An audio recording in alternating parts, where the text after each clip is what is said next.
friends, welcome back to my channel. And today we are making some cards by using some of the products we already made. So these are the jelly print papers we made. You can see the crackling voice, and we're gonna take some of these to make cards or tags, I don't know what. So this is the one paper which is kind of a really Christmas theme, and when I make it I really thought about the Christmas. And then these are the traditional colors. You don't have to stick to those colors, you can choose your own colors, or you can change your totally palette with the blues or whites.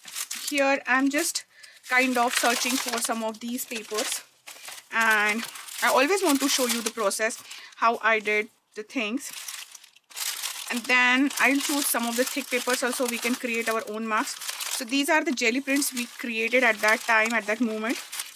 If you don't have this, still you can make the tags, and I will show you how you can do it. But before going to make the tags, I want to show you some of the papers like this one. For this I use the watercolor paper, so these are a little bit harder, and those papers we can use. I use quite a few for the watercolors like this. This is a pretty hard one. This is the thin one, but yeah, those are the hard ones we can directly use for the tag making.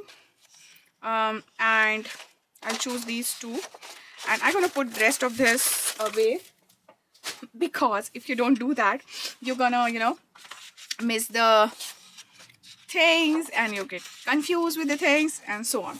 So these papers are 300 GSM 140 LB. This is Canson watercolor papers, and now we can create a card or we can create a tag out of it. So let's create something. So first of all, for the card, I think I'm gonna cut out now this and this side is white. You have to remember that while using these kind of paper. And by the way, if you don't have this paper, you can just you can just create your own without jelly printing also.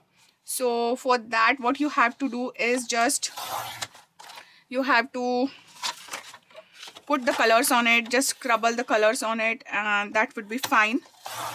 I'm gonna put those two papers aside, and let's create tags out of these papers. So here I didn't measure anything, but if you want to measure, or if you want to use the tag die for doing that, you can go ahead and do that. So basically this paper is 8.5. So if I cut down in a like 4/4 to make a two big tags, I can do that, or I can just create small tags of, or long tags I can say. So I'm just using,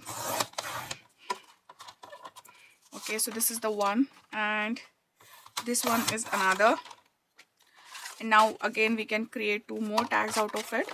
So I'm just using, this is 2 and this is my 3, so I'm making 3-inch wider tags. It's almost same. Basically this paper it's 6, remaining is 6, so I'm kind of not eyeballing and measuring. So these are the tags. Now many of you may say that you want to create a new paper, so let's go ahead and create one paper. I'm creating one paper for you here. So most of the times I use this Canson XL watercolor paper, and you can see in my other videos most of the times I create my own backgrounds and do this stuff. So we're gonna lay one under paper it, and let's see which colors we want. So first of all, for creating that paper, I'm just putting this full water spray around. After that, I'm using this Fikasha water spray. You can see what you have. Most of the times I use whatever I have in my stash, but it's not necessary that you should use the same. You can stick down your paper if you want. I'm not doing that. I'm just putting more and more colors on it. I'm just putting these colors randomly, and it's okay to use the drip down technique or anything else. And then this much color is sufficient for that, and then we can now you will see that why I didn't put that down. Now we're gonna create another background with it. If you want to go ahead, use golden and shimmer colors, that will also good. So now I'm gonna put the whole paper on this, just like that. Before that I will spritz it this also, so that it will catch the colors nicely. Most of the times colors are so intense that you can get two backgrounds at one time. And don't forget that we will use another techniques on it to, you know, get more. So now it is kind of looking like this. If you want to manipulate it, like if you want to add more colors on it, you can do that. I have a little bit of white, I can use that, or I can just spritz little bit of, you can see it just activated just like that. And for this one I think I'll go with more blues, because we already catch more of the colors. If you don't want to use the sprays, you can just go ahead and use your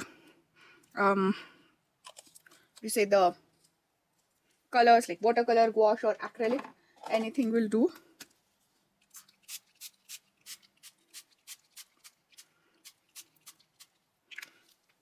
And let's add more greenish color here. So these are the spray backgrounds, we did it. Now I'm gonna put them aside, and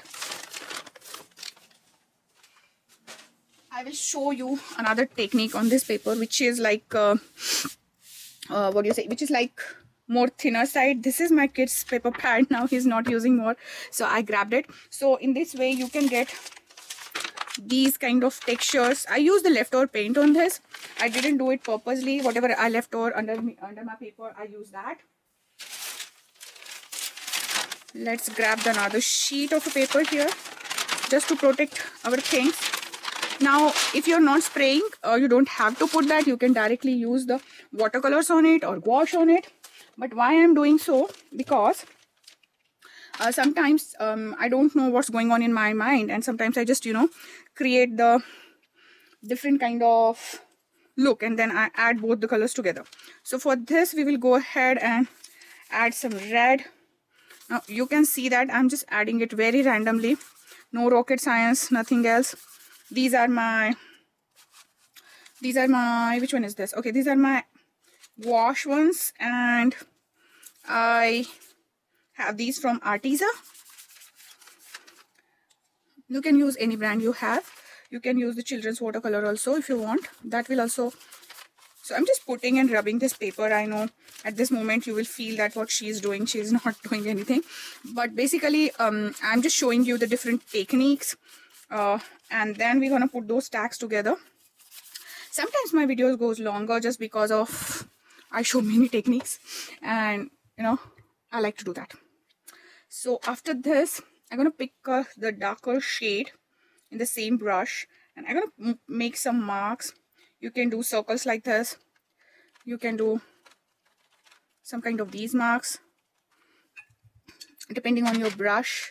If I change my brush, if I took the smaller one, then I will get smaller marks.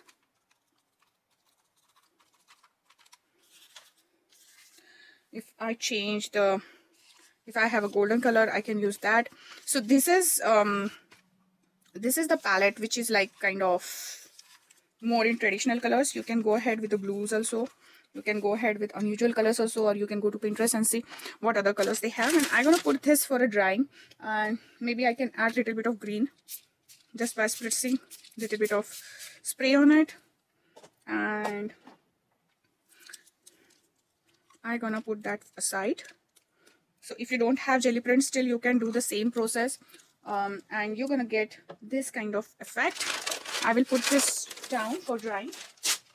And this is the gel paper. This is the kind of tissue papers, and you can use that. So now basically I will speed up the process. Rest is like I'm just mix matching the stuff together.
So after sticking that little bit, I want to just roll this little bit with the help of the brush. Background is kind of a printed one whenever I create these, and then I will use this glue stick to, you know, stick those things around. You can use thinner or broader brush according to your choice. And then what it will give me is kind of a, you know, look where little bit of scroll paper is there, and when we will ink it up with the distress oxides or inks, it's gonna catch that, and then you will get a very nice vintage look on it or other look on it. So here I added these two stuff. I have more if I want to, but I think I'm gonna put them aside. And by the way, these are my stash where I just put the extras, whatever I did, and then, you know, I can add some of these to the thing, like this one or this guy. So I just put them here. So these are the spellbinders one. I have them for a long time, and then I just cut them. I just want to, you know, put them there. So I decided to, where is the scissors? Okay. So, you know, I can tuck them inside and do such kind of things. And I will see what actually I want to get rid of this stash. I have so many stuff going on, and then it's really hard to put them together. And when I did all of this, I'm going to put them inside them. So these are some sentiments I already have. We can use that also, or we can stamp as I show you. So let's see how we got together.